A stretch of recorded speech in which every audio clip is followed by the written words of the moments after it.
पिछली वीडियो में हमने बात की थी बेसिक लॉजिक गेट्स के बारे में। जो डिजिटल इलेक्ट्रॉनिक्स के जो बेसिक लॉजिक गेट्स थे उन गेट्स के बारे में हमने चर्चा की थी।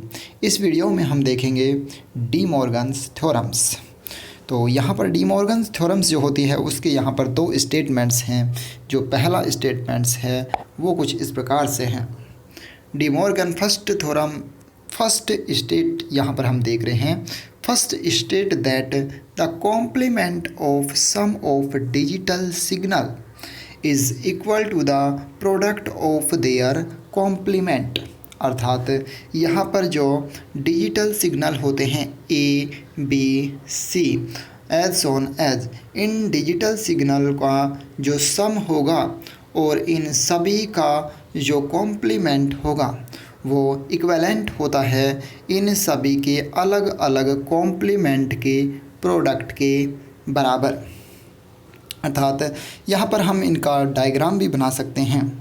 जैसे यहाँ पर हम देखते हैं कि नॉर गेट, यहाँ हमारे पास नॉर गेट है और नॉर गेट में यदि यहाँ पर हम दो से अधिक इनपुट सिग्नल ले सकते हैं, जैसे ए बी सी, इस प्रकार से आगे भी हम इनपुट सिग्नल ले सकते हैं। तो यहाँ पर हम देखेंगे तो यहाँ पर इसमें आउटपुट जो आता है वो a प्लस बी प्लस सी का बार आता है यहाँ पर। और इसके इक्विवेलेंट जो गेट्स बनेगा वो बनेगा यदि हम नैंड के पीछे यहाँ पर कुछ इस प्रकार से बबल लगा दें तो हमारे पास ये आउटपुट प्राप्त होता है a bar dot b bar dot c बार। इसी प्रकार से कुछ सेकंड स्टेटमेंट भी कुछ इस प्रकार से हैं। सेकंड स्टेटमेंट हमारा ये है, De Morgan theorems second state that the complement of the product of digital signal is equal to the sum of their complement.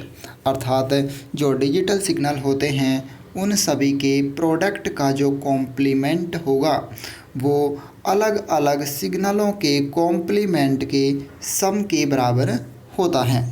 अर्थात इन सभी के सम के बराबर होगा।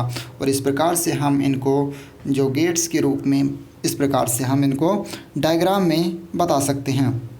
यहाँ पर हम देखेंगे तो इस आउटपुट को प्राप्त करने के लिए हमें एक नैंड गेट की आवश्यकता होगी। यदि नैंड गेट में यहाँ पर हम दो से अधिक इनपुट सिग्नल ले सकते हैं, यहाँ पर इनपुट ए बी सी हैं, इसलिए नैंड गेट में हमें जो आउटपुट प्राप्त होगा वो A dot B dot C का बार प्राप्त होता है।